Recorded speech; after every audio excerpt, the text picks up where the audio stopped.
ഒമാനിലെ മസ്കത്ത് ഗവർണറേറ്റിലെ ആകെ ജനസംഖ്യയുടെ 61% പ്രവാസികൾ. 39% ഒമാനി പൗരന്മാർ. മസ്കത്തിലെ ആകെ ജനസംഖ്യ 1.5 ദശലക്ഷത്തിലെത്തിയിട്ടുണ്ട്. National Centre for Statistics and ഇൻഫർമേഷന്റെ 2025 ഫെബ്രുവരിയിലെ കണക്കനുസരിച്ച് മസ്കത്ത് ഗവർണറിലെ ജനസംഖ്യ 1.5 ദശലക്ഷത്തിലെത്തിയിട്ടുണ്ട്. മൊത്തം ജനസംഖ്യയുടെ 61% പ്രവാസികളാണ്. 39% മാത്രമാണ് ഒമാനി പൗരന്മാർ.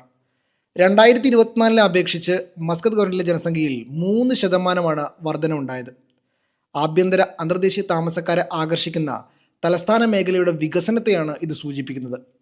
ഗവർണറിൻ്റെ വൈവിധ്യമാർന്ന ജനസംഖ്യാ ഘടന എടുത്തു കാണിക്കുന്നത് കൂടിയാണ് ഈ കണക്ക്. അതേസമയം 2024 കണക്കനുസരിച്ച് ഒമാനിലെ ജനസംഖ്യയുടെ പ്രവാസികളുടെ എണ്ണം 42.38% ഉയർന്നിട്ടുണ്ട്. ഒമാൻ്റെ ജനസംഖ്യ 52,11,021 ഇതിൽ 29,57,297 പേർ ഒമാനി വംശജരും 22,53,724 പേർ പ്രവാസികളുമാണ്. Media 1 Muscat.